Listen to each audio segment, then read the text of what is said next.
Okay, it's time, I think, to resume.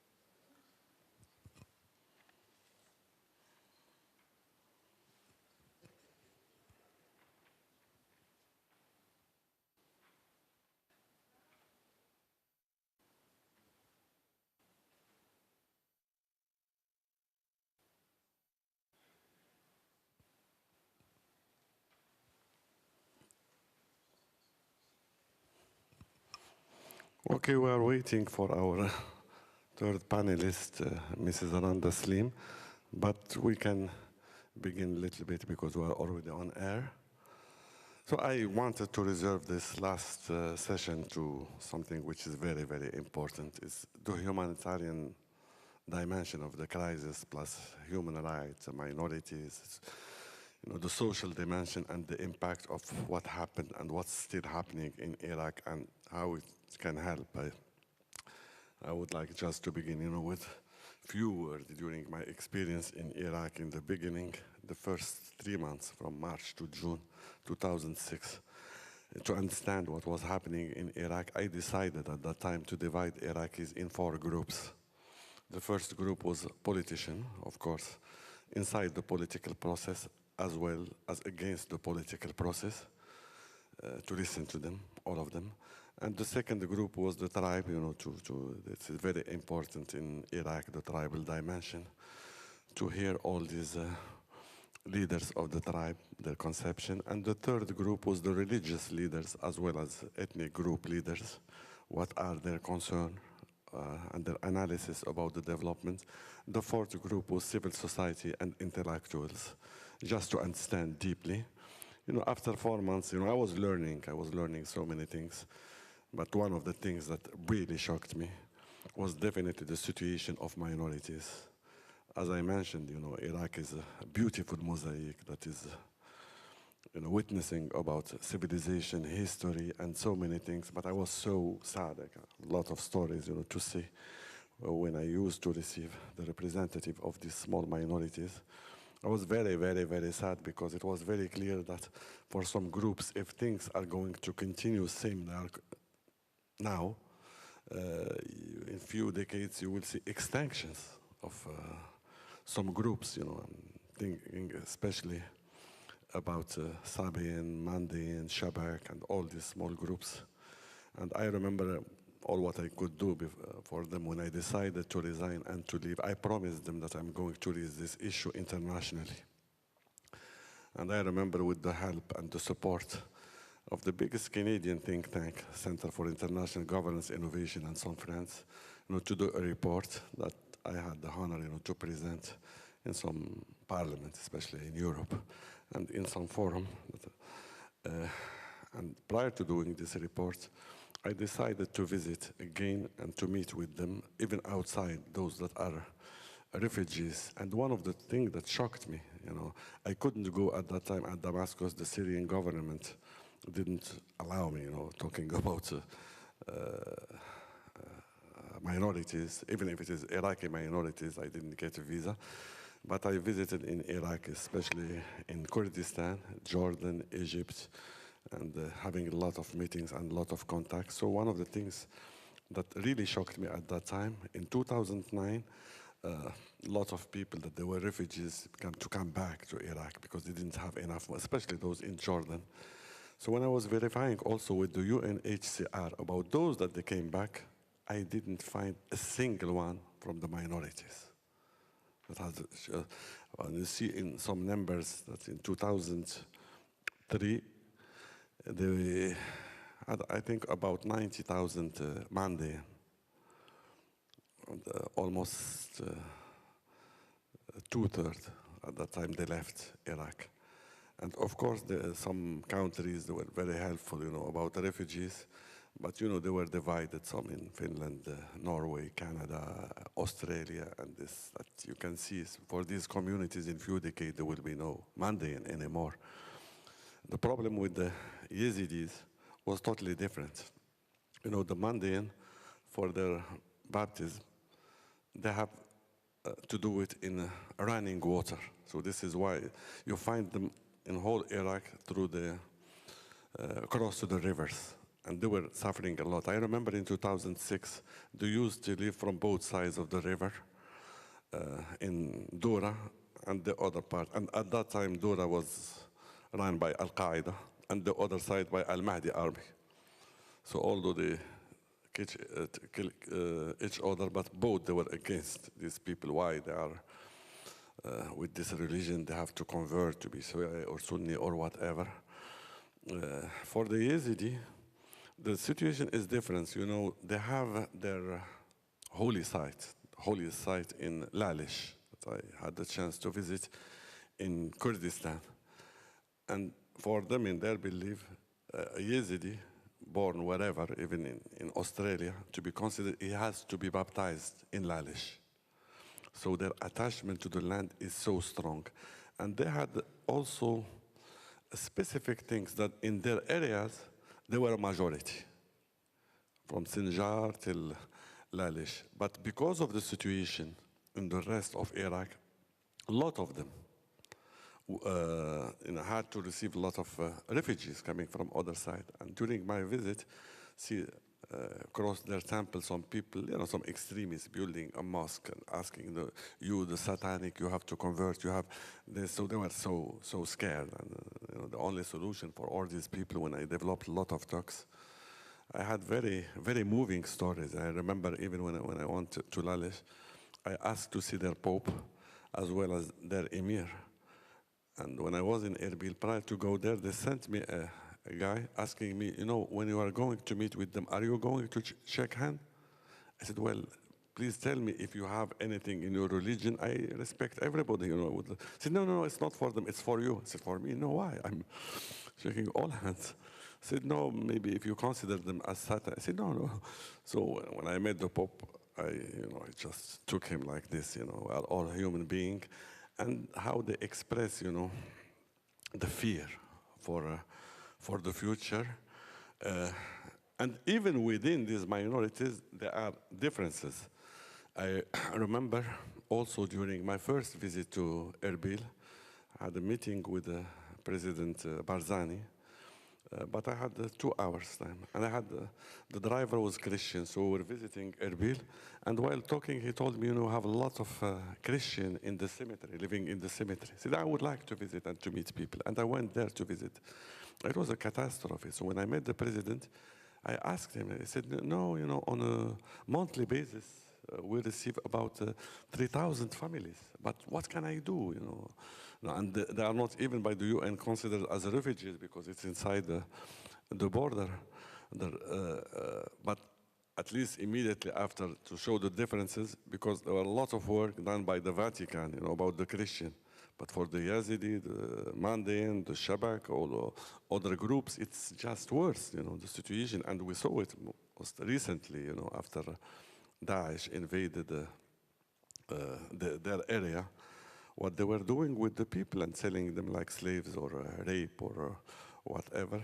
So this is also one of the worst things that are happening in Iraq. If you add to that, the official things of the UN about the refugees, about the IDPs, internally displaced people, it's just a huge catastrophe. Now when you add also to Syria, I remember Syria, at that time when I used to go there in 2006, 2007, was the most generous one with the Iraqi refugees. They used to have almost 2 million people.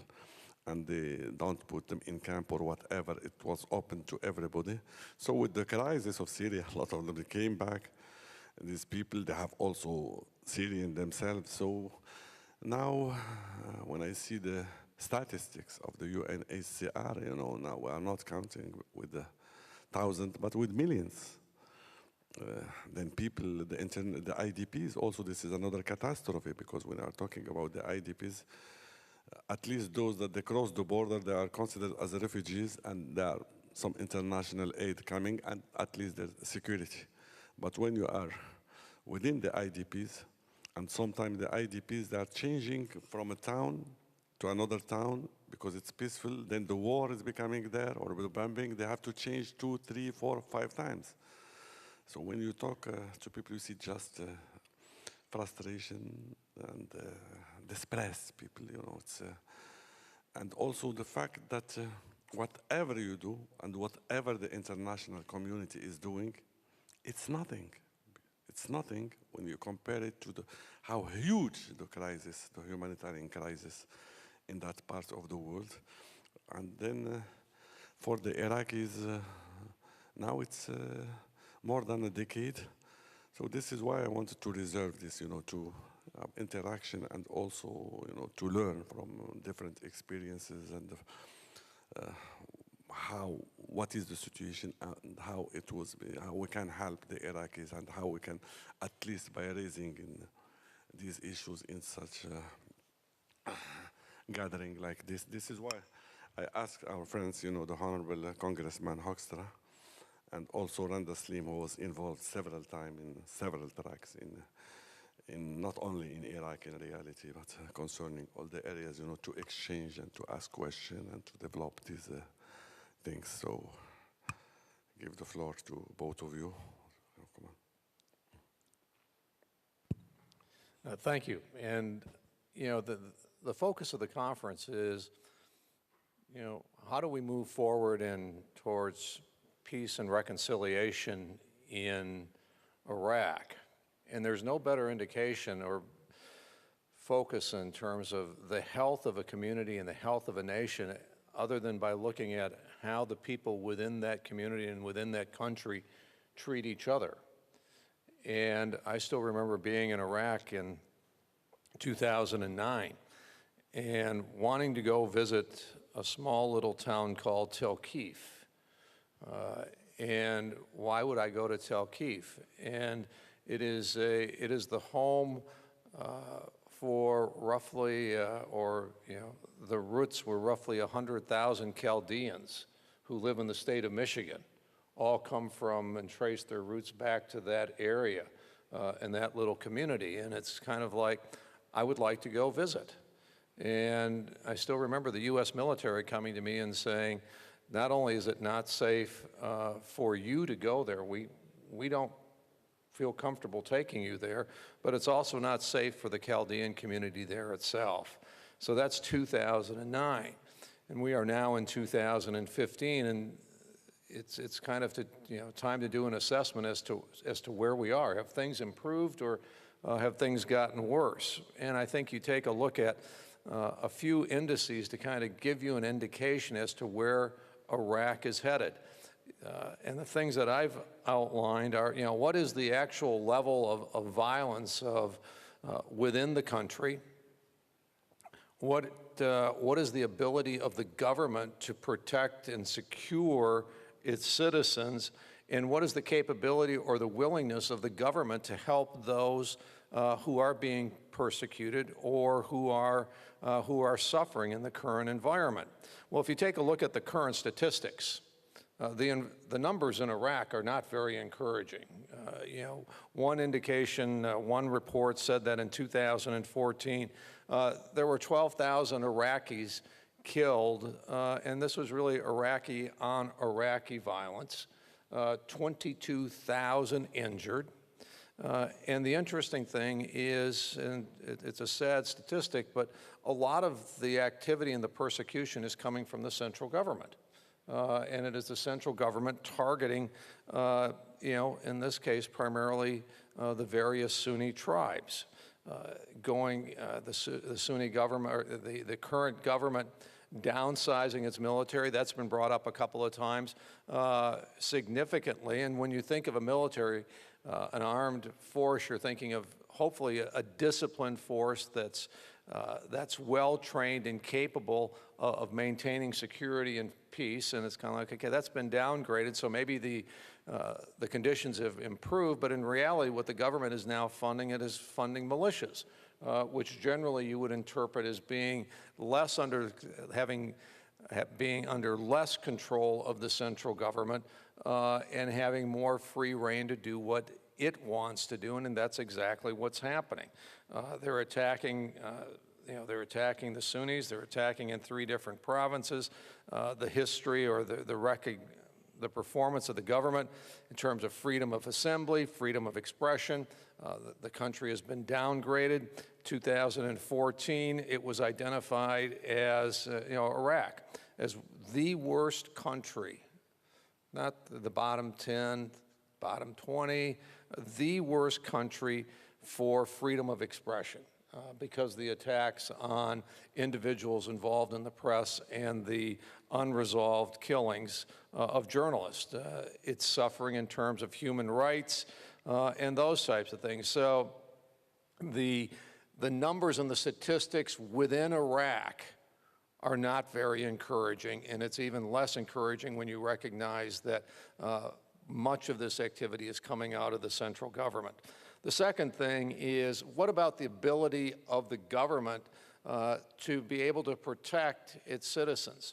And when you take a look at what is happening, the central government, even if it wanted to, has demonstrated that it cannot protect its citizens.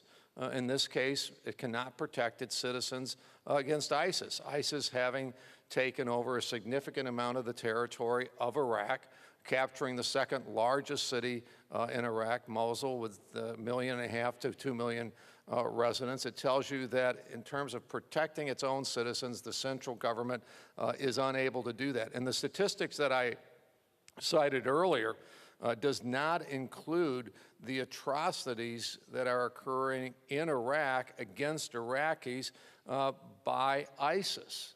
Those numbers are on top of those earlier numbers. So you've got the activities of the central government, the inability of the central government to protect its citizens against the abuses of human rights by ISIS.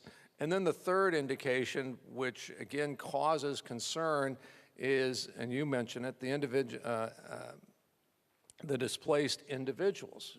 You go into the Kurdish region and you find that there are somewhere in the neighborhood of 1.5 to 1.9 million refugees. And this is for an area, the population that's under the control of the KRG is about 5.5 million people. So think of the hardship, not only of the people who are displaced, the refugees within Iraq who have moved into the northern region where they have some level of protection and security, but the strain on the 5.5 million people who call the KRG or the Kurdistan region, call that their home. So you've got let's say 1.9 million refugees that the KRG is struggling to support, the impact that that has had on the other 5.5 million people in that region, and then you have a central government that for the last year has been unwilling to provide the KRG with its share of constitutionally guaranteed revenues. The money has not been flowing to the KRG. And someone mentioned earlier today that, well, in terms of the oil agreement and the production of oil out of the Kurdish region, there's now an agreement between Baghdad and the KRG. And they're absolutely right. The end of December, early part of January, there was an agreement that was reached. But it's not being implemented. And so, what the citizens of Iraq are experiencing is a commitment from the central government to make certain commitments that will enable the KRG to at least start dealing with the problem of providing support not only to their own people, but also to provide the humanitarian relief to the refugees that are in their area, and that is not That's not forthcoming. So you've got a significant portion of the country that is suffering. And so as we move forward towards reconciliation, there is all the indices say we're moving in the wrong direction, and there's a lot of change that needs to be taking place in terms of how one group of Iraqis treats the other groups, and that is the relationships between the central government in Baghdad, the Sunnis, the Sunni tribes, and the KRG, and the religious minorities. There is a tremendous amount of work to do. And as my colleague from the States pointed out yesterday, and we talk a lot about this in America, you measure a country by how you take care of those who are the most vulnerable. And he may care to comment again, because he has a lot of familiarity with this, is how the central government is dealing with the individuals in the MEK. And once again, a very vulnerable group is being attacked by the government out of Baghdad. So it's going to change, it's going to require a significant change in attitude among a number of groups, but coming out of Baghdad in terms of how it deals with the least of these, the MEK, the most vulnerable, to the Sunnis, to the Kurds, if we're going to move forward. Thank you. Randa? Well, come to build on what the congressman has said, and just start by making this general observation that what we have been witnessing now for some time, since 2003, and now recently also with Syria, is a total change of the ethnic, religious, and cultural makeup of the Levant. And that's a loss, and that's a change that's irreversible, especially when it comes to minority groups. When they have been persecuted and they leave their place of origin, they do not come, they do not go back. They go and resettle somewhere else. And we have seen that with Christians in Iraq, and we are seeing that now with Christians and other minority groups in Syria. And so if you look at the history of the Levant, what defined a Levantine city is this interactions among different groups, religious groups, ethnic groups, cultural groups. That's what made a Levantine city. And if we take this criterion as to apply it to cities in the region, I think the only one that remains where we have this kind of interaction still taking place, and where, minority groups and all groups feel safe enough to coexist, is Beirut. Every other city, of the old Levantine cities, be it Alexandria or be it Izmir, that kind of interaction has disappeared, and that is gone. And that means that the Levant, as we know it, as we grew to understand it and to value its contribution to humanity, that's changing irreversibly. And that doesn't affect only the people of the Levant, it also affects the people of the world, and it affects humanity. And we have to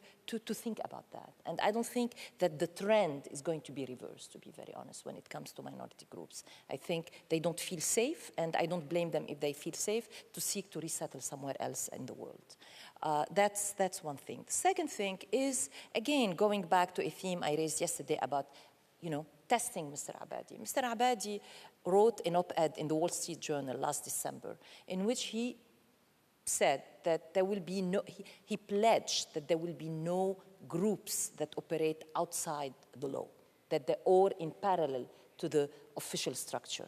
And recently, Human Rights Watch issued a large report last February 15, if I remember, in which it details in all the abuses by the pro-government Shiite militias, where they have been committed, the areas, the kind of abuses, all the way from kidnapping, summary execution, burning of homes of people they thought they, allied themselves with ISIS, even after they, especially after they took areas from ISIS. There is now an offensive, to retake Tikrit, and God knows, I'm afraid what's going to happen after they take over Tikrit. So there is this concern, and I think it behooves the United States, especially that Mr. Abadi will be coming to the United States soon, to DC, for the US official to raise this issue with him. If that's a pledge you made personally in a Wall Street Journal, that there will be no outside non-government non-government militia forces that will be allowed to operate outside the law.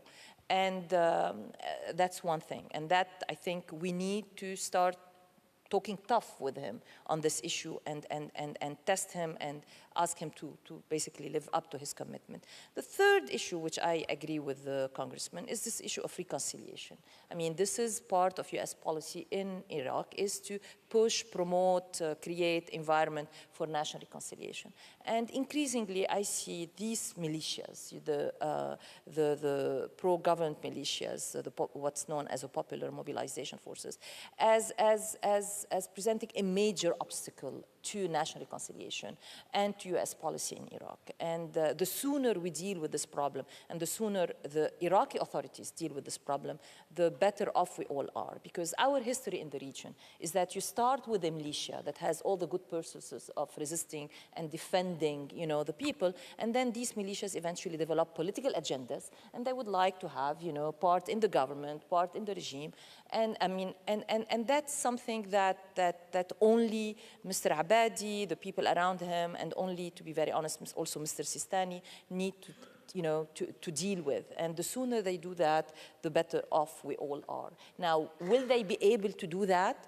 The problem is ISIS. The problem is this mistrust that exists between the Shia and the Sunni, and the belief on a large segment of the Shia population that Sunnis in Iraq either do not condemn ISIS enough, or, the worst case scenario, are somehow sanctioning what ISIS is doing and seeing in ISIS as a force that defends their rights and their existence in. So it's important to look at the issue from both perspectives. So there is something that the Shiite leadership, political and religious leadership needs to do in terms of reining in, controlling these Shiite militias, which increasingly are starting to behave out of control, in my opinion, especially in terms of human rights abuses, and derailing the government program of promoting achieving national reconciliation, as stated by Mr. Al-Abadi himself. But on the other hand, there is something that the Sunni leadership, religious, political, needs to do in making unconditional condemnation of what ISIS does, and of distancing themselves as far as they can between, their position vis-à-vis the future of Iraq and ISIS serving in any way, the future or the rights of Sunni. ISIS has committed more harm, in my opinion, against Sunnis than against Shias. I stand to be corrected on the numbers, but ISIS is not a force to should not be the force to defend the Sunnis of Iraq or the Sunnis in Syria. ISIS should be condemned unconditionally for its barbarism, for its ideology, and it's the Sunnis of Iraq, I agree with the previous speakers, that are in the better and the position and that can play the best role in defeating ISIS. We can help the Sunnis of Iraq, we can help, meaning the United States, but it's the Sunni themselves who need to carry that fight against ISIS and delegitimizing ISIS. Yeah, but let me just add to that. If you go back and you take a look, and a lot of folks have said, and we take a look at this from a U.S. perspective, it's ISIS is the problem in Iraq. And in reality, if the central government, the Sunnis, and the Kurds were all able to work together, I believe ISIS could be defeated in Iraq relatively quickly. You have the issue of, what would you do in Syria and those types of things, but driving ISIS out of Iraq. And the problem is that you have each of these groups right now that are focused more on their own survival because of some of the infighting, rather than focus on what do we need to do for protecting the state of Iraq. Yeah, but to be accurate, in a very pragmatic way, what are the priorities? Is it a social convention? It is through the constitution, or the national reconciliation first? Because sometimes when you see, I remember when in 2009, when I prepared this report on minorities, CG published the report just 1 week after the report of the Congress. And I had some talks in Washington with some people about their own reports. And in their reports, they're trying to help. There's no, they said, no, we convinced Maliki, we convinced the others from the beginning to have 3 Christian, representing Christian in the parliament, 2 Mandaean, 1 Yazidi, from different groups. I said, well, this is not the solution. For sure, this is not the solution. First of all, being there and working with these own people, I know them personally. The majority of them are taking advantage for being in the parliament for their own business. They are not defending their own people. And this is what I heard from themselves. It happened even once when I was in Baghdad.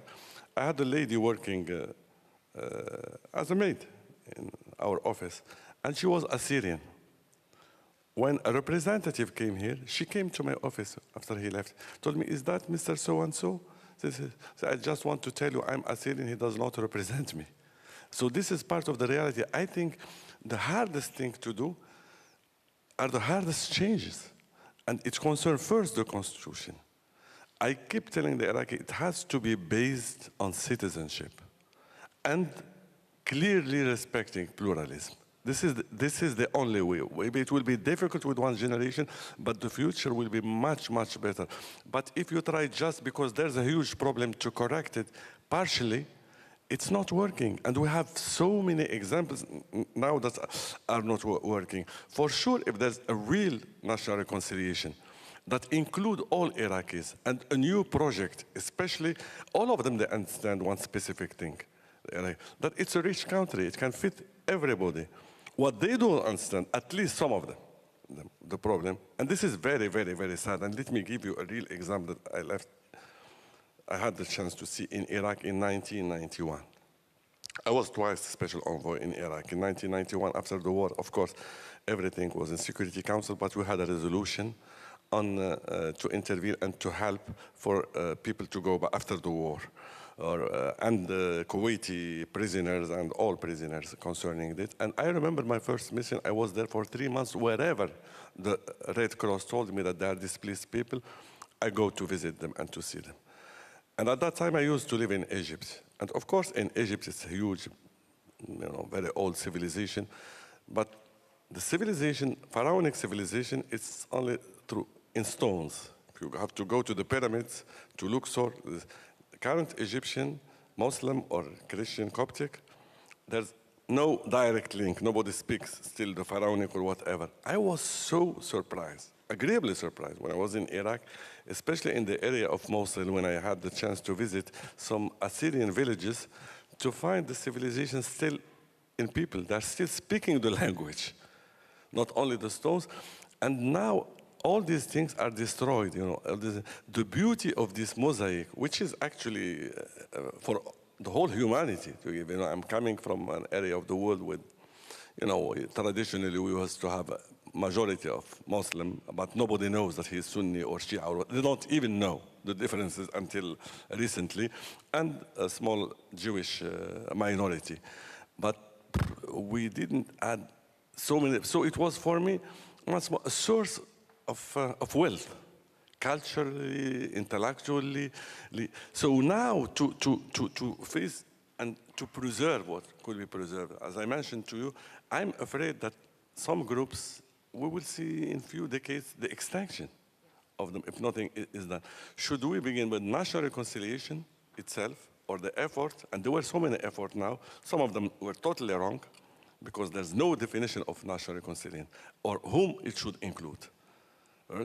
Then put what are the problems, all the problems, ISIS problem, militia problems, all the kind of problems, or the beginning should be to show a goodwill through some changes of the constitution. Because now if you talk to the Iraqis about the constitution, the current one, if it's totally rejected by some, or strongly defended by those that they have their place under the sun.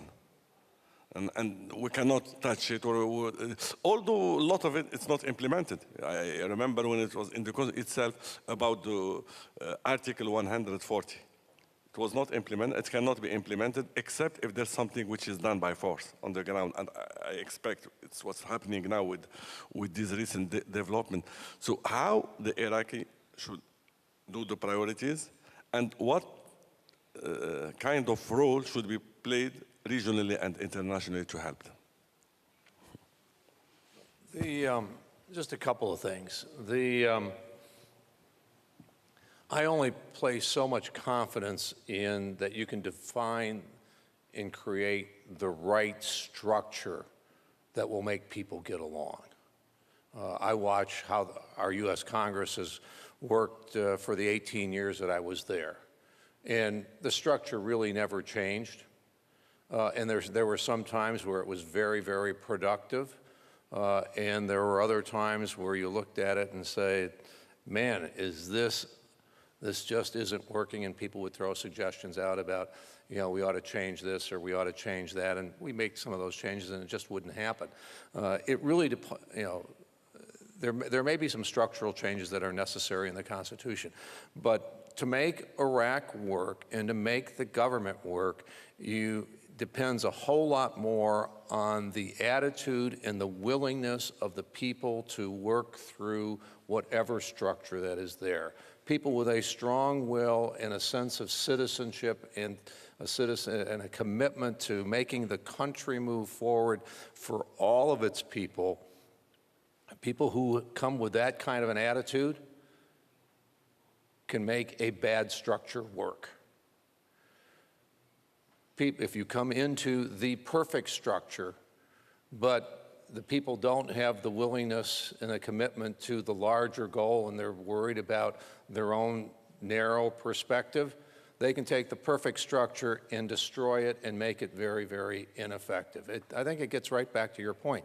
You need a group of people and strong leadership who start focusing and putting the focus on the good of the country and the good of the nation to make it work. And you'll be amazed with the kinds of things that can happen.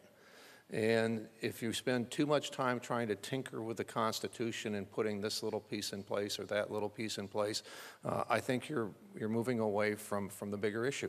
Iraq has a great tradition. Okay, I mean, and I'm not sure if it's true in Iraq, but if you go to Syria and you go to some of these places, as a Christian, you're excited to just know that there are still people in the world who are speaking the language that maybe Jesus spoke at the time of Jesus, and the rich history of the Chaldean population, the Coptic, and for 2,000 years, for longer than that, these folks have worked together and they've lived together in places like Iraq and Syria and Egypt and Jordan, and we're losing it. And I agree with you when you say when people become displaced, it's hard. You really don't have a track record of saying they've been displaced, and they've come back. Especially minority groups. Yeah, minority groups. They've been driven out, and things have worked out, and 20 years later they move back. They don't, and it doesn't happen, and it is a tremendous loss to the country and to the whole region. Look, I agree with you. I think the constitutional writing process in Iraq missed a big opportunity. What is constitution? A constitution is the institutionalization, the legalization of a new social contract between the different components of a society. And the way it was written in Iraq after 2003, it was such a rushed process, subject to our own, meaning United States, electoral considerations, our own electoral timetable. And I think Iraqis, and we forced them, in a way, to miss an opportunity to really use the constitutional writing process, organize around it a wide network of public consultations, generate feedback that could eventually the drafters of the Constitution take back into the writing of the Constitution, and really use that moment, that event, that process as a national reconciliation. Look at, for example, the length that the Tunisians have spent, and how the scope and the depth of consultation they engage in writing their constitution recently. And in my opinion, that's why I think Tunisia has a better chance of making it into a successful democracy going forward, and to achieve the national reconciliation that has eluded now most of the Arab countries that have experienced civil war and civil strife. Well, now, okay, we are where we are. I think the idea of rewriting the constitution, which some people have been advocating, is irrational. It's not going to happen. I think we have a document we can start with. This document enables amendments, and in fact, has room for amendment. And that's what amendments are for, is to revisit the original document and use it, to and engage in discussion about what should be amended and how amendments can help the politics of the country going forward and peace in the country. Now, that's one point I would like to make. I think what should be the priority going forward? The literature is very clear about that. In terms, it's extremely hard to ask people when they are engaged in the midst of fighting to take time off from the fighting, from the enemy that is at their doorsteps, from fighting the enemy at their doorsteps, and focus on talking, focus on constitution, focusing on amendments to the constitution, on national reconciliation. I understand that, but at the same time, having said that, made this theoretical point of view, I think Iraqi government, Iraqi people, Iraqi opposition has no option but to engage in a serious dialogue about the way forward, the path forward. This path they have been on is not sustainable. It's leading to the destruction of the country. I mean, I don't see a good way out of this. So there need to be, along with this fight against ISIS and against, which in my opinion is a threat facing everybody in Iraq, Sunnis, Kurds, Shias, everybody. And it has to be a fight, in my opinion, waged by everybody. And that's why I have a problem, for example, with a force that is mostly Shiite going to take over Mosul and Tikrit. Everybody needs to be involved in the fight against ISIS, not only Shia forces, whether be it armed forces or be it pro-government militias. But there needs to be, in fact, the time is even more urgent today for Iraqis, not necessarily people in government, but people outside, in what I call influential citizens, to engage in some discussion about the future of their country, the path forward, what kind of conception of a country they want to have. And that's what national reconciliation should be about. But we have a reality, this current constitution has now a decade. When I was there, Maliki himself, he has in his government a ministry that he called Ministry of National Reconciliation. Currently, you have a vice president, Ayad Alawi, of National Reconciliation. But with 10 years, you see, the goodwill is not there. The goodwill is not there. And to come back to the example also that was given by the congressman concerning, structure, I'm sorry, there's a huge difference, between when you compare the Congress of United States and the Parliament of Iraq. First of all, it's an American house. It was built through centuries, the way it was. And until now, we never saw Democrats or Republicans assassinating or killing each other. The debate might be very hard from time to time, but there's limit to the game. There's a frame, clear frame. In Iraq, it's totally different. There are no limits. And I know even the people that now participated in the political process, how they hate from a group to another one. And actually, this is why what was mentioned in the session by Dr. Haqqi concerning the money that they reserve, not only the salaries, but that each single one has 30 bodyguards. If you add to the 30 bodyguards the militia which is behind, it's just horrible. So we are talking about a situation which is from the beginning abnormal. So abnormal, I'm not convinced it can be only, slightly corrected. The movement should be much, much, much deeper than what if it is another example in another country. Even when you compare to Tunisia, the transition in Tunisia, there's no comparison with Iraq. I mean, I I hate to say that, but assassinations are happening on the streets of Moscow these days. So Yeah. it's not only Iraq.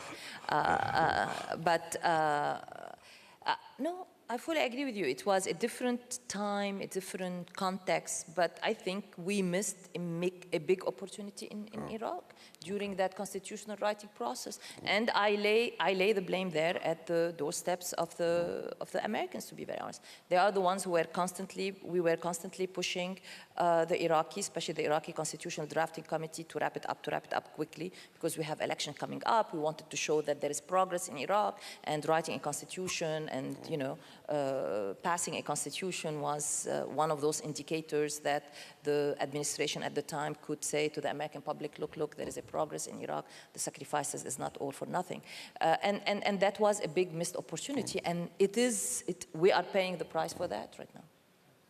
In no way would I try to equate our Congress to what's going on in Baghdad. But I come back to exactly the point that you have made a couple of times. The goodwill. The goodwill does not exist among Iraqis to even take a bad constitution and make it work and discuss the amendments that might be necessary to improve it, to make it work for all the Iraqis. And again, you have people that are very committed to fighting ISIS, to dealing with the humanitarian crisis. The Kurds are going through heroic efforts in combating ISIS at the same time that they're trying to take care of the 1.9 million refugees. You have the Sunni tribes that would be very, very effective, but they're kind of caught in this crossfire between what's happening from the central government and what's happening from ISIS, and their experience with the Americans before, and those types of things. So they've got a lot of things to work through. So there's a lot of baggage, and the real question is, how do you go through a process and begin that dialogue and actually get a united vision for where all of these groups want the country to go, and what the role is for each of these groups? What is the role for the central government? What are the role for the Kurds? What's the role for the Sunni tribes? And how can we put them together? The direction that you're going in now is, a greater building bigger barriers between the various groups. With the Kurds, they're looking and saying, we're not getting the military support and the arms and the equipment coming through Baghdad. We're not getting our share of the Constitution or constitutional guaranteed funds. We've got to figure out how to do this on our own. And so it's a very, very difficult process. And then, what the Iraqis need to do, what you need to do is you need to find who you think would be honest power brokers in this process that you would trust to help work through getting through these differences. Who would you trust? Another problem, another layer to add to, or another obstacle to add to what the congressman has said. I organized a workshop on national reconciliation in Iraq at Johns Hopkins University last December. And there were, mostly Iraqi panelists there. And one of the problems that was identified is the lack of a convener. I mean, who's going of a legitimate, credible convener of a national reconciliation process that is acceptable to all the Iraqi parties today?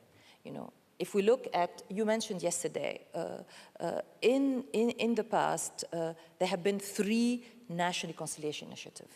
I think there is definitely there's the first one, 2006, announced by Prime Minister at the time, Maliki, which right away got delegitimized because of who Noor al-Maliki was and became known to everybody. And so that was not a credible attempt, at national reconciliation. There was the Arab League initiative, but then the Arab League was not accepted to half of the Iraqi population. Let's be frank, it was not accepted, or it was not seen as a credible convener mediator by the Shias, because the Shias always looked at the Arab League as having endorsed a benign neglect position vis-à-vis the Saddam atrocities during years of Saddam's rule. So that was the problem, is that I think the Arab League initiative started with all the good intentions, had a good program, but it was not seen as a credible convener. And then there was the American attempts through the surge to push these local reconciliation initiatives by saying, let's go local, let's push for these local, attempts. And that, in a way, was abused or used by Maliki to say, hey, we don't need to have a national reconciliation process. Look at this. We are doing this local reconciliation. And it was basically paying people, to join at the time the Sahawat. And Maliki used it to avoid pushing or to avoid engaging in a true national reconciliation process. And we never really seriously pushed for national reconciliation, the Americans, when we were in control of Iraq. So today, there is this need for national reconciliation.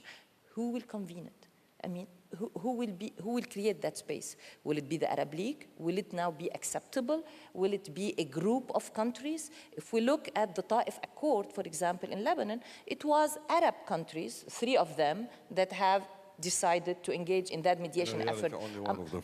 Saudi Arabia, you're right. And with the Arab League. And so I think going forward with Iraq, the problem is, who is the convening authority? Is it going to be a group of countries? And by that, who are these countries? And to be very honest, given where we are today, I cannot see a national reconciliation process, or I cannot see a peacemaking effort in Iraq, and I'm going to be frank with this audience, which doesn't like to hear that Iran is not involved in. I mean, Iran has a humongous leverage over a sizable portion of the Iraqi population.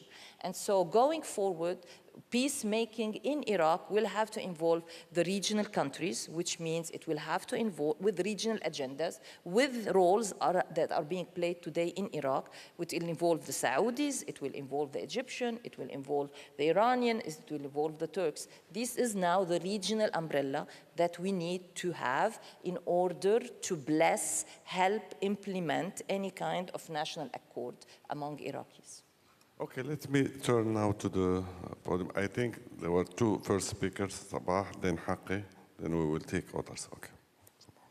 Sabah.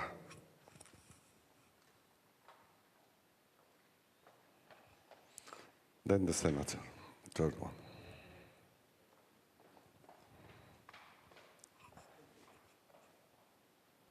Hello. Yes, thank you. As a lawyer, I would like just to refer quickly to the issue of the Constitution. The Constitution of Iraq is a unique constitution. This is the only federal constitution in the world that it gives the region power over the federation. So this is crazy, number 1. Number 2, it's the only constitution in the world, a federal one, which is based on ethnicity. 3, this constitution is totally inconsistent with the constitutions in the region. And indeed, the Iraqi constitution history from the monarchy time until the 2003. The problem with the constitution is so bad that there is a committee within parliament, and it is not a new committee. It's been there for the last 5-6 years. They have identified 140 articles that needs to be amended. It is not semantics. There are fundamental issues which make the Constitution unimplementable, even with the best of will. And I think the congressman is right. There is no faith and there is no good faith. But I wanted to talk a little bit about the human rights rather than the Constitution. On the human rights issue, we talk about freedom of expression and all sorts of other rights, human rights. The most fundamental right, human right, is the right to life. And that one is protected by a variety of international conventions. Governments, whether they are the occupying force or the national government, have a duty to protect the life of the people. So first of all, they need to protect it. And secondly, if there are abuses, then those abuses must be investigated and people are announced and penalized. There is nothing like that happening in Iraq from 2003 until now. There was at one time or another an explosion in the Ministry of Foreign Affairs in Iraq, and we had 4 different groups. Every 3 months or 4 months, another group admits that they have done it and they get hanged. Iraq is hanging more people than any other country other than China and Iran. So Iraq is number 3 in the hanging of people.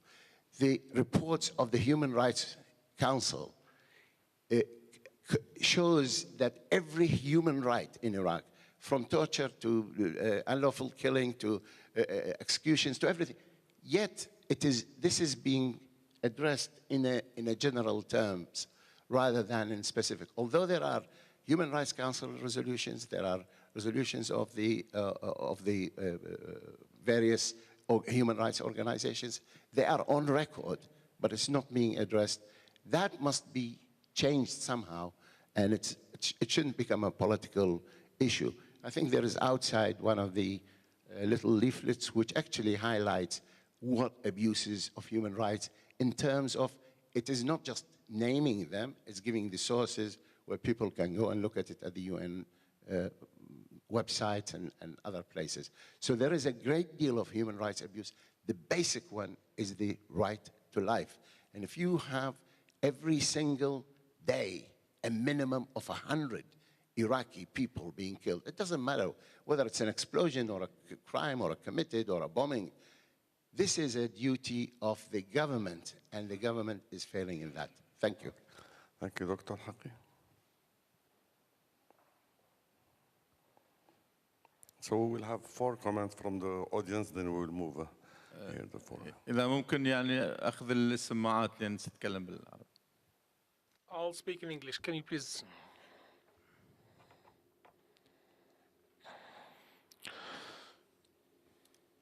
In fact, I've listened yesterday and today the discussions talking about the problem, and we couldn't go inside the problem, maybe because of political stance or political thought. The standards of analysis of the ISIS and the terrorism and the extremists and prosecution and the human rights breaches, it wasn't mentioned in this hall at all. All of us actually, we are condemning and we're condoning the terrorism and the styles, the killing. If this is the standards actually of the killing, we should agree that is anyone who commits these crimes, either if he's inside or outside, he would be treated like ISIS. I've heard yesterday that is ISIS, they would like to go back to the medieval centuries. Although they are either ideology, they want to take us back to the mid-centuries. We should condemn them. That means when we're talking about condemn corruption or bad using the money or using the money for the ideology, there are other parties out there in Iraq. If we're talking about the pronouncing or announcing, if we are seeing that is the ISIS, they are declaring that they are against Yazidis or Jewish or Christians. Although we are witnessing now the Houthis in Yemen, they said that they are cursing the Jews. This is anti-Semitism. This is unacceptable. But no one was punished from the Houthis in Yemen because for declaring that.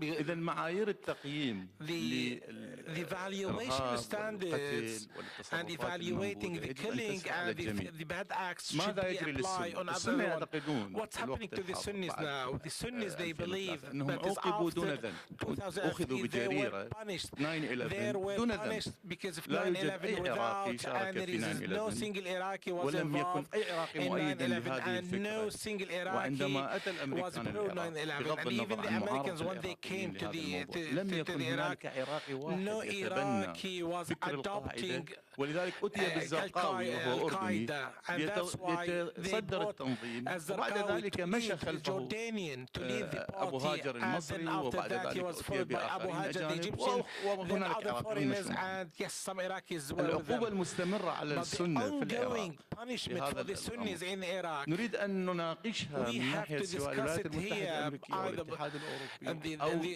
European or the American or the regional states. Actually, Iran, the ideology of Iran هذه الأيديولوجية and they وعندها have the مشروع في داخل ideology العراق and they وخارجها. have a project ولذلك in Iraq and لا outside يمكن Iraq. للسنة في It هذه is not اللحظة من possible for the الضعف Sunnis. أن They are very يقاتلوا vulnerable داعش to fight the ليسلموا العراق ISIS بالنهاية إلى إيران أو and in the للميليشيات end الشيعية. to hand over هناك the معادلة Iraq to صعبة the الآن Iranian يعاني or to منها the Shia المجتمع militias. الدولي. There is now هي an كيفية التغلب complicity على is how هذا to الطاعون وهذا overcome, السرطان. how you can deal with ولكن this بالنسبة cancer. للعراقيين But for the لا Iraqis, يريدون أن يستبدلون طاعونا they don't بطاعون want آخر. to replace one المرض هو cancer نفس with المرض. another cancer. إذا We كانت have the فكرة same القتل symptoms. ناجمة من أيديولوجية If the متطرفة killing symptoms comes فبالنسبة from the للعراقيين killing, هي سواء the كانت من that السنة أو for من the Sunnis الشيعة are أو the من أي same. If جهة it comes from the Sunnis or وهذا from the يسري Shia, أيضا it is على the أماكن same. أخرى في الإقليم And this is سواء would في سوريا apply أو the same سواء for في a ليبيا different أو region سواء في in اليمن أو Syria, سواء in في Yemen or in Libya, مناطق أخرى in بالعالم. different regions in the وهذا area. ما حدث أيضا And في that's الحرب what العالمية happened in the الثانية. Second World النازية War. كانت The واضحة Nazi, it was ورغم clearly أن was very الولايات clear, المتحدة and despite الأمريكية that is the قبلت United أن States, تتعامل مع they agreed to الاتحاد deal with السوفيتي مع the Soviet الشيوعية Union, ولكن with the في communists, النهاية but in the أيضا end, بمجرد الخروج but من as حقبة soon as النازية they finished the الآيرون كيرتن Nazis, أعلنت في the أوروبا Iron Curtain, it was الولايات announced in المتحدة Europe, والعالم and الغربي the في صراع USA مستمر and دام Europe 70 عام actually, they ضد want an ongoing فكر conflict for أيديولوجي لا 70 يقبله years الغرب for لا a لأوروبا refused ولا لأماكن ideology أخرى that's من not العالم accepted بغض by النظر عن Europe or صحة many others, الخطأ النظرية despite الرأسمالية that is, والشيوعية. despite the authenticity of the capital theory. Senator. Thank you.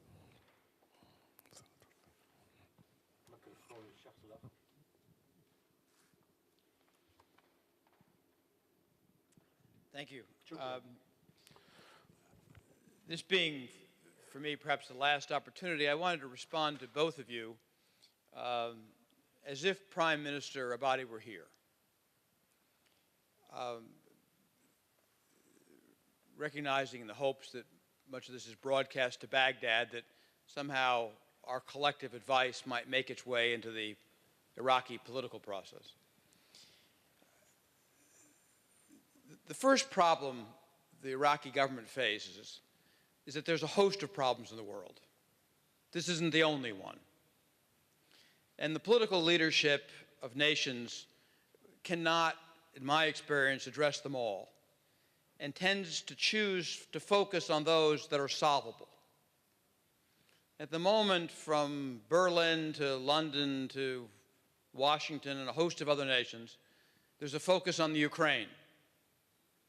There's a focus on North Korea. There's a focus on Chinese expansion in the South Pacific. There's a focus on Iranian weapons, atomic weapons. And there's the problem of ISIS and political reconciliation in Iraq.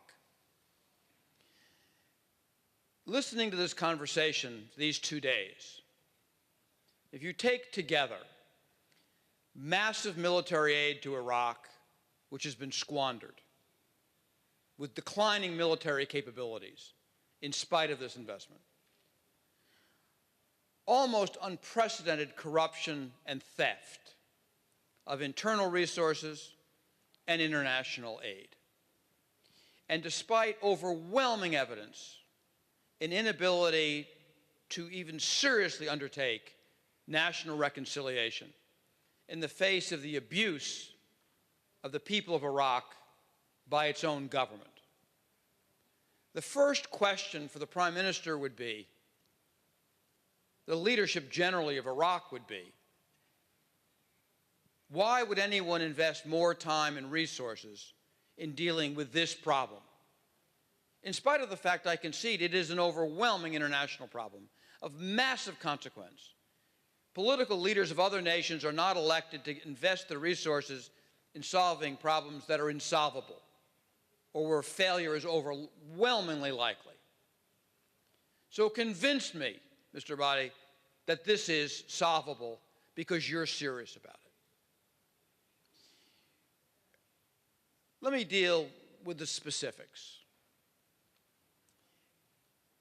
I don't know about many of the reconciliation problems of Iraq or the corruption problems, but I know with one specifically very well, as Peter alluded, which is very important, at least in my country, because we made a commitment to these Iranian refugees in Iraq and the MEK. We gave our oath. I have witnessed in the last few years artillery fire coming from behind within Iraqi government lines, using American-made equipment to shell a refugee base, which unmistakably was known, or there was complicity or cooperation from Iraqi forces, killing refugees that we pledged to protect at Camp Liberty.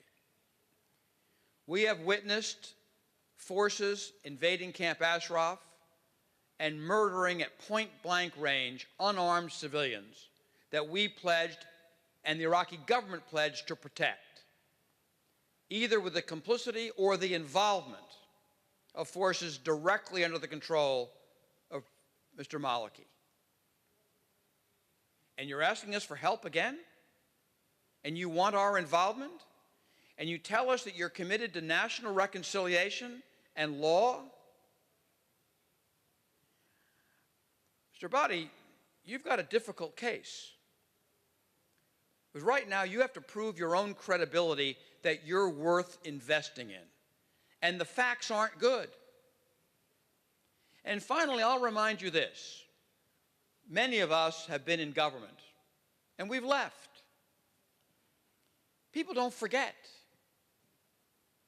Mr. Maliki, whatever your intentions for your own future may be, somewhere, someday, there's a court waiting for you.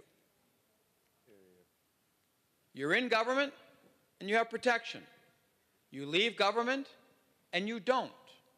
Unless somehow, by the grace of God, you intend to spend every one of your waking days until the expiration of your life under the protection of law in public office, there's a day of justice coming. None of us are forgetting. And Mr. Abadi, you have a choice to make. Are you going to face a court somewhere, whether it's in The Hague or elsewhere or in Iraq? You think you're immune? So did Saddam Hussein, until the noose snapped around his neck. You're immune? Mr. Abadi, you need to make a choice. Are you taking the path of Saddam Hussein, that Maliki is inevitably following to his own demise, or are you going to be different? You choose. The first question for the international community is, are you worth investing in? And you need to make a decision now yourself about your own future and your administration. Because I think otherwise all the hopes we have in this room for reconciliation in Iraq, a different Iraq, they're just questions until we see something different out of Baghdad. Anyway, that's my response to your presentation, and I enjoyed both of your comments. Thank you.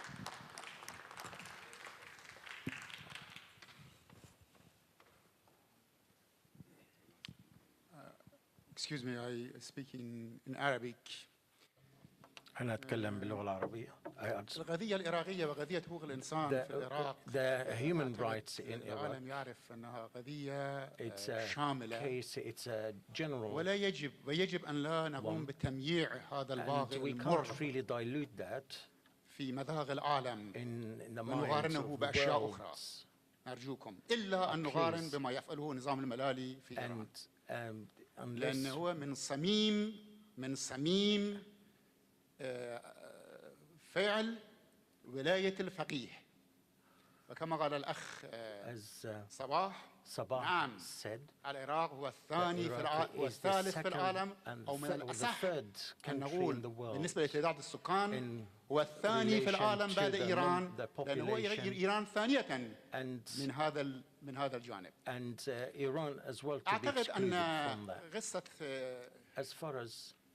معاناة الشعب العراقي طبعا تكلمنا شوي عنه، لكن صحيح أنه بحر ومن الصعب أن نغوص هذا البحر، لأننا إذا غصنا هذا البحر لا نستطيع أن نخرج منها. وأنا أعتقد أن قصة حقوق الإنسان في العراق قبل أن تكون قضية إنسانية هي قضية سياسية.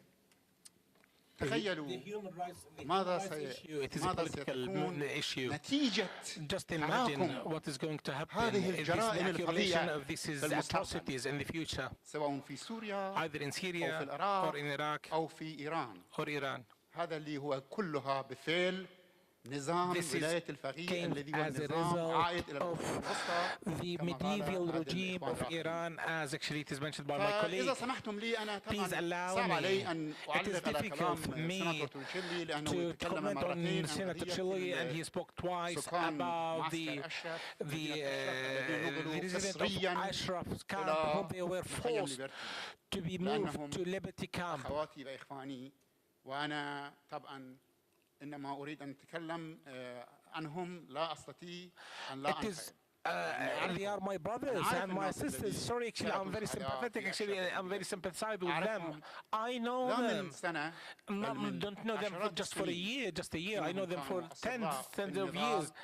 They were my colleagues, actually, in our strugglings. And the Iraqi, they will face, this is a political matter, very deep. This is the most important political case. I'd like to say this is the most important, as Senator Chile mentioned, is how you are going to deal with them. Although you are talking about 3,000, they are only 3,000. العدو الأكبر لكل شعوب الشرق الأوسط الذي هو ولاية الفقيه. But they are the strongest enemy of the Iranian regime. الناس الآن هم في 3000 هم في Liberty. We are talking about 3,000 actually. They are in Liberty camp. What they want? يريدون أشياء بسيطة جدا. They want just the basic requirements actually, and they need just they need just medical treatment. From 2012, they were not allowed to go to the doctors. They are dying one after each other. They are under siege. كما قالوا وقعوا اتفاقيات كل واحد منهم مع الحكومة الأمريكية، مع الإدارة الأمريكية، مع الجنرالات الأمريكيين في العراق. Each one of them actually they signed an agreement. The Americans they undertook to protect them, and then United Nations and signed an agreement with the Iraqi government to look after them and to give them the basic human rights life, which is the necessity of each one. But despite that, actually they did not get these basic rights. There is a duty on United States to offer them the protection. If they are unable to do that, if they are unable, then the United States, they have to give them back their personal arms to defend themselves from the attacks which is mentioned by Quds command or by Khamenei forces in Iraq. شكرا أخي، لأن حابين نعطي الفرصة للكل. يعني نضيف لك دقيقة بس لخص كثير. Thank you. We'll give you just one minute. We'll give you one more minute, but we have to. This is very important issue. We're not talking about the theories around the world. We are talking about. أنا عفوا قصدي بالكلام إنك طولت كثير. What I'm trying to say that is you took enough time. Just please summarize because الوقت وردود هذا، وبعدين في كوميونيكي حابين يدرسوه، وهذا إذا عندك أي شيء مطول جدا كما قلنا العدد كبير من الإخوان ورقة أعطيها للإخوان السكرتاري وتوزعوا كل حرفيها، مش من باب إنه بس من باب تطويل. تفضل تخلص في دقيقة. شكرا.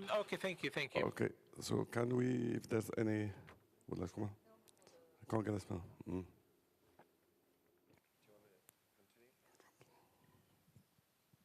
شكرا لإتاحة هذه الفرصة. Thank you for giving me this opportunity. بالبداية ذكرنا مشروع عملية مكافحة داعش في المناطق السنية، وهذا جزء مهم جدا في مشاركة السنة. which is very important for the participants of the Sunnis. Actually, also I'd like to refer to what William Hague has said, that it is a Sunni solution to fight this ISIS.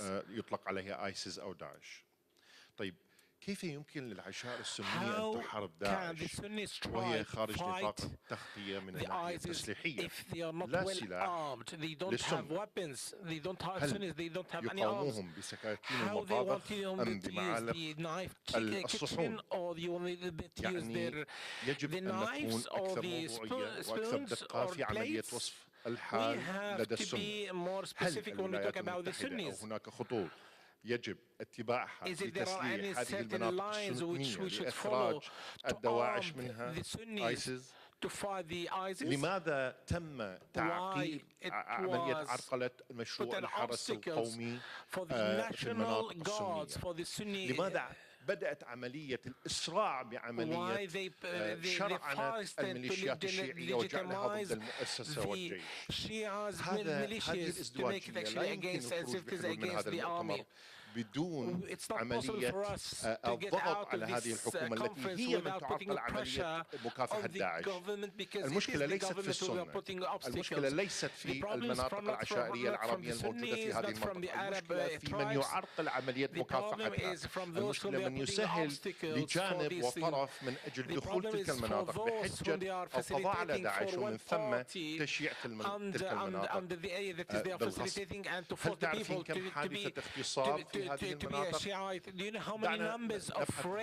لو سمحت أنا عفوا شوف أنا عندي كونترين بتاع الوقت. سمحت البقية بالأكثر. لا عفوا خلاص. لا حياتي شكرا ممنون جزء. شكرا. Thank you. I think if there are no more comments, I think we are coming to an end because it's we still have 15 minutes. But I was asked, Pafi would like to read a communique, if it's suitable for everybody. That I asked them before publishing the communique that they're going to do to the press concerning this seminar, which is not a conference, it's a seminar. I will ask Mr. Sabah if it is possible to read the communique.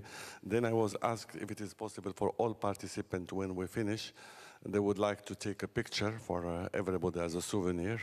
The secretariat will show everybody where the picture is going to be taken. Thank you very much. Please, Sabah.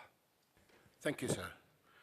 The communique says, Peace Ambassadors for Iraq held its first World Table Conference in Riga on 2nd and 3rd March 2015, attended by more than 100 people who came from more than 10 countries.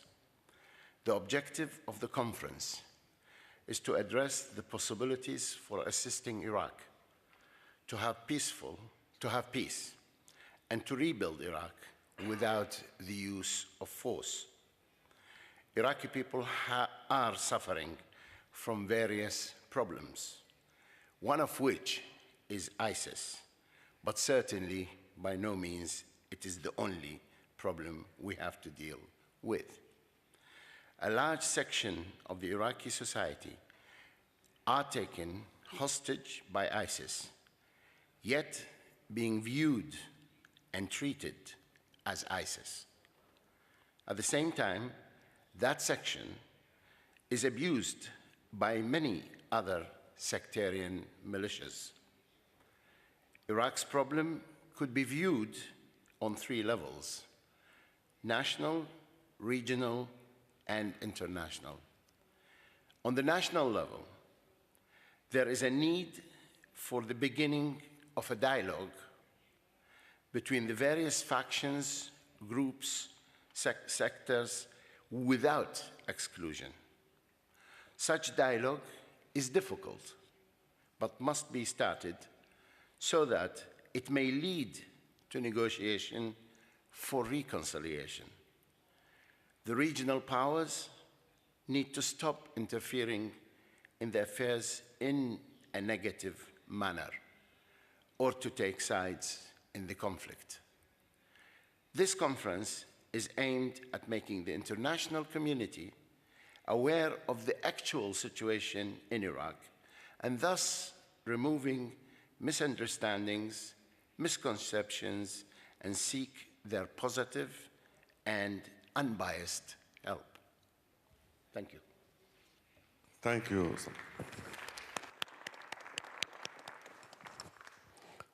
I think like this we're arriving to the end of this very interesting seminar. In the interaction there were ups and downs, but I think we went very deeply in the kind of negotiation. In your name, I would like to thank the convener to the conference. It was very interesting. I'm very happy having the opportunity here to be a moderator. But in your name also, I would like to organize. I know there are some soldiers working very, very, very hard behind the scene. to make everything easy for us and to come to this wonderful city, Riga. I'd like also to thank the interpreter and to everybody. Would like to wish to everybody to go back home safely. Thank you very much.